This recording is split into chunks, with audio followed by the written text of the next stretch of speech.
Welcome to Supply Chain Management. In this week's video, we will discuss business strategy and then see how the productivity frontier actually represents the business strategy. Notice very importantly that the concept of business strategy does not refer only to what supply chain management will do in a company. Of course, we will look more in depth from a supply chain management perspective, but no matter which specialization you will choose within a business context, this video will be very beneficial to you because then you understand within your company strategy how supply chain management will perform, how they will look at the strategy, what they can and can't do to support it. Strategy is about creating a sustainable competitive advantage by delivering a unique mix of value. So sustainable is really the key word here. It's about long-term planning, right? It's something that needs to last long enough. It's not a short-term fix in a way. Now, strategic positioning instead means performing different activities from rival or similar activities in different ways. So a company can outperform rivals only if it can establish a difference that it can preserve over time. So this is where it's still very important. Let me show you, dive into this strategic positioning concept and show you this video that highlights it very nicely. The thing to look at there is strategic positioning, first of all. To have a good growth plan, you need to look at where you are in the marketplace, what meaningful market segment is going to prefer what it is that you do and how you do it. So it's really all about differentiation. And often companies have a proliferation of products and services, and the idea is to figure out which ones really are resonate the most with the target markets.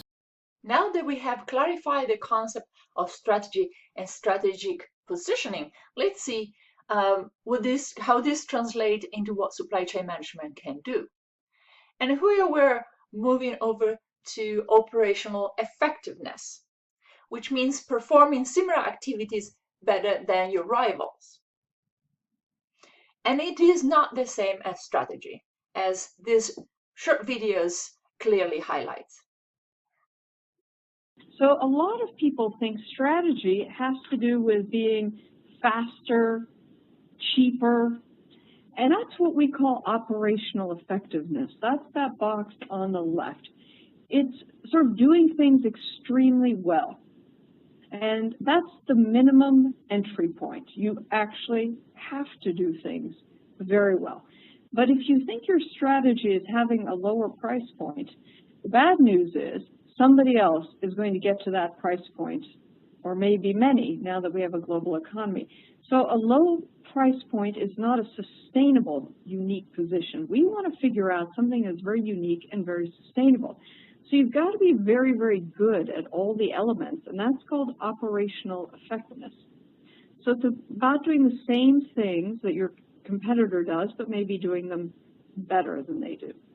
Strategy is the next box. It's doing things differently.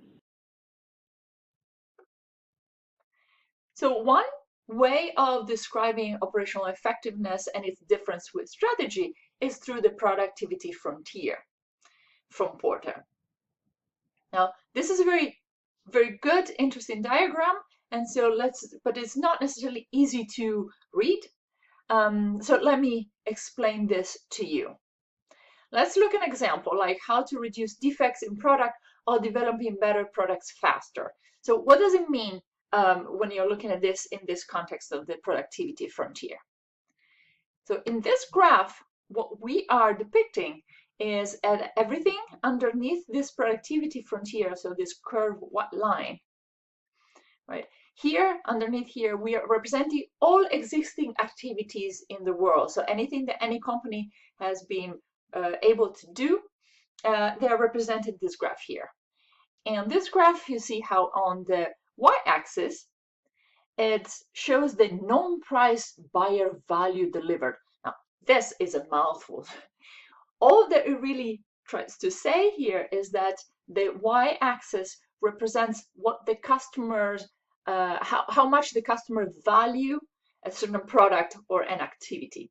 So it's the value of this activity from the customer's point of view. And here, quite classically, the axis goes from low value to high value to the customer.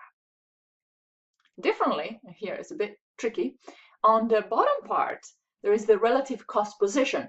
And this is nothing more than sort of the costs incurred to perform that activity.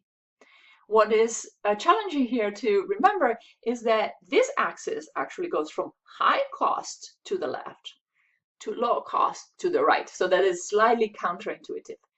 So when you're looking at this, you would have here on the top left corner, there would be all activities that have high values but incur high cost to be performed. And at the bottom, there would be low value items, but also, it doesn't cost much to perform them.